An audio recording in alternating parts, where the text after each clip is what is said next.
Okay, so on this video, I'm going to talk about how I met my fiance. We're about to get married in March.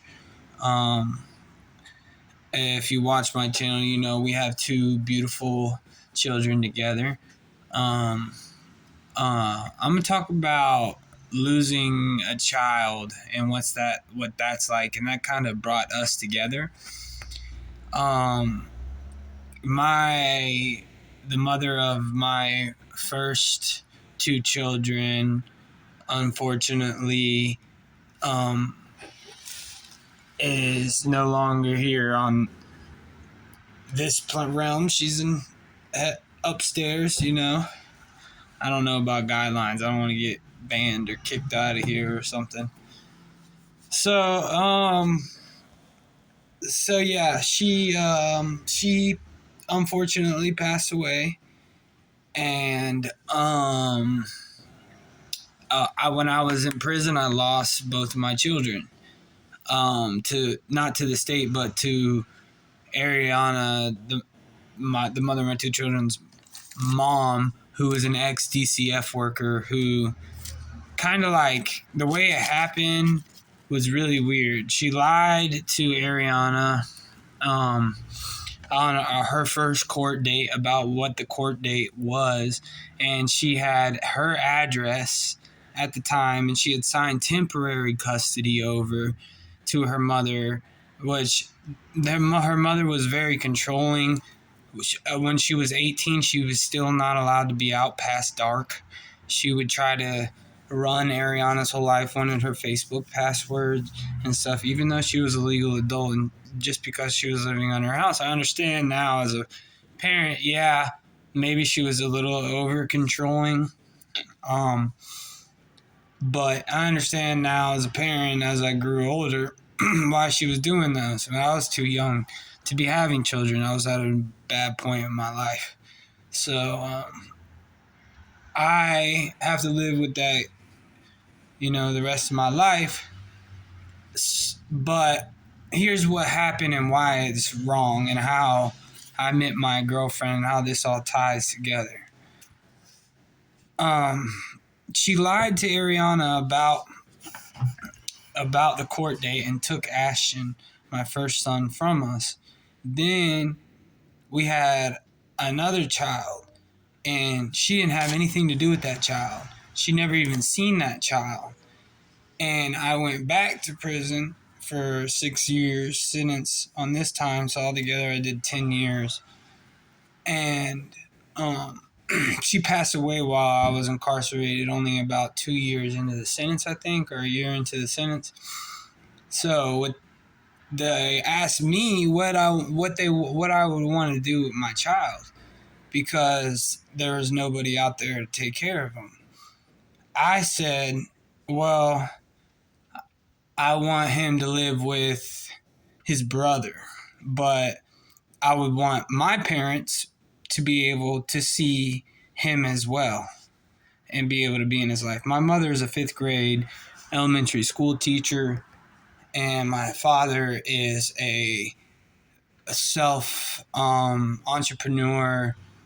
They're millionaires. They've made a very good life, and they're very good people. They are more open, I would say, as about their beliefs. They're not so much of the norm of the town that they all live in. We all live in, right? So,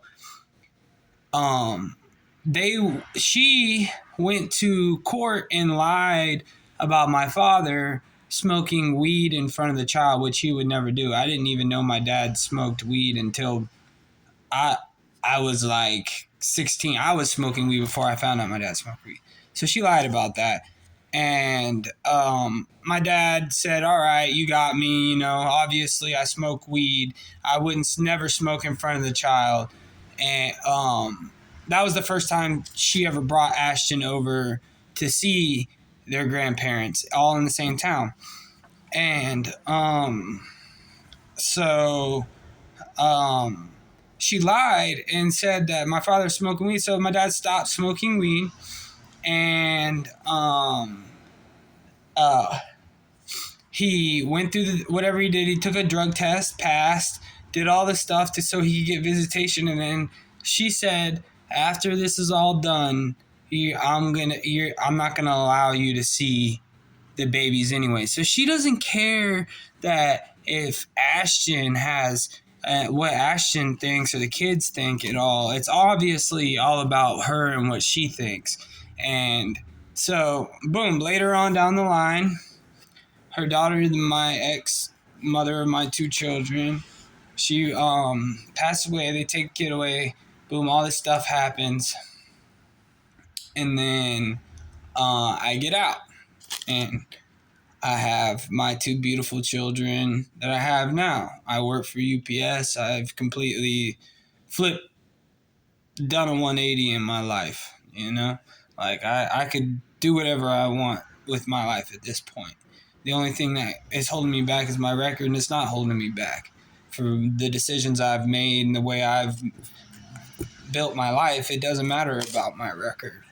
And it really doesn't matter about my record anyways, because I didn't do anything that was, those kind of things.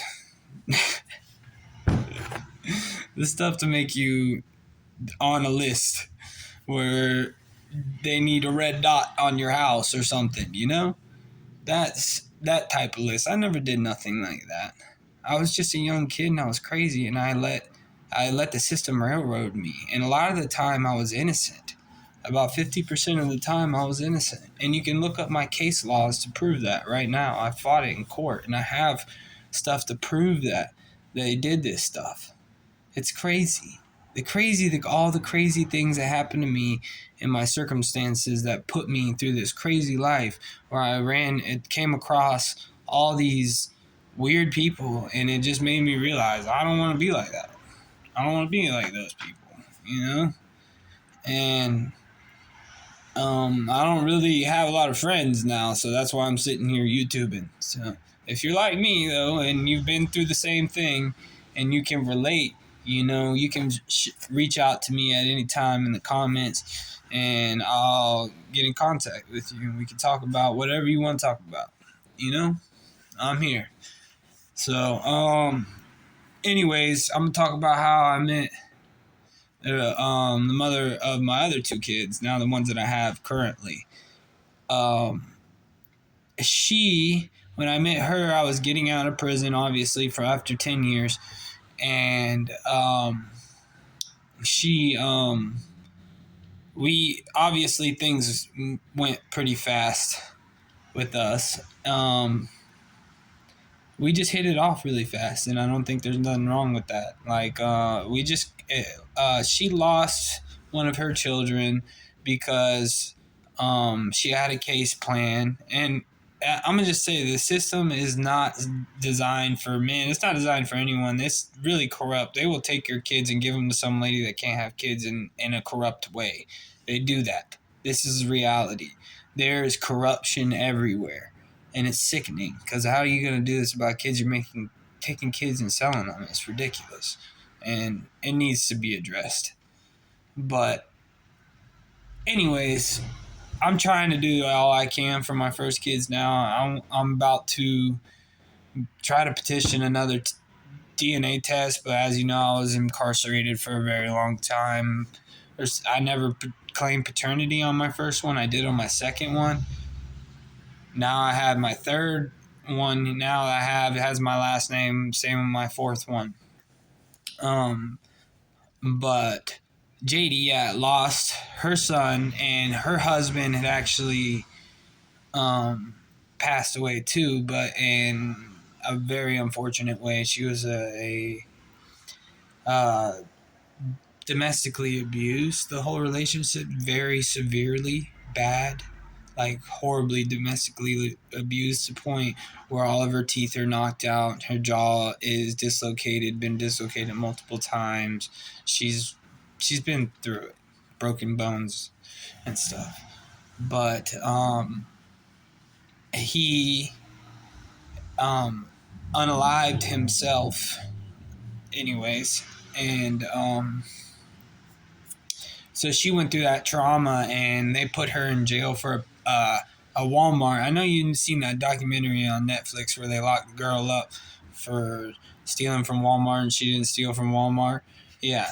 Well, the same thing happened to her, and while she was having a case plan because she went to go see her sister and go to her sister's house, she didn't know her sister, his boyfriend, is dealing dope out of the house, and they raid the house and take the kid from her, and then she goes to jail for some shit from Walmart, and she don't even do it, and they take the kid from her, and then at the same time she's dealing with the stuff from her husband passed away. And we had both been through a lot of trauma, and we kind of could relate a lot together on it, especially with the pain of losing a child.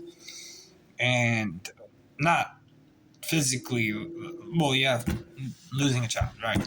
So, yeah, that's how we kind of kicked it off really good. And we just kind of fill that void. And I feel like she's my soulmate, and I'm happy I met her, and I'm happy in life now, and I guess that's all that matters. I'm not trying to be all negative here, and I'm just trying to talk about what I kind of been through so people can, relate and understand, and hopefully, you get some ideas brewing. First of all, I want to say if you are a convicted felon and if you of the law, and if you've been put through the system,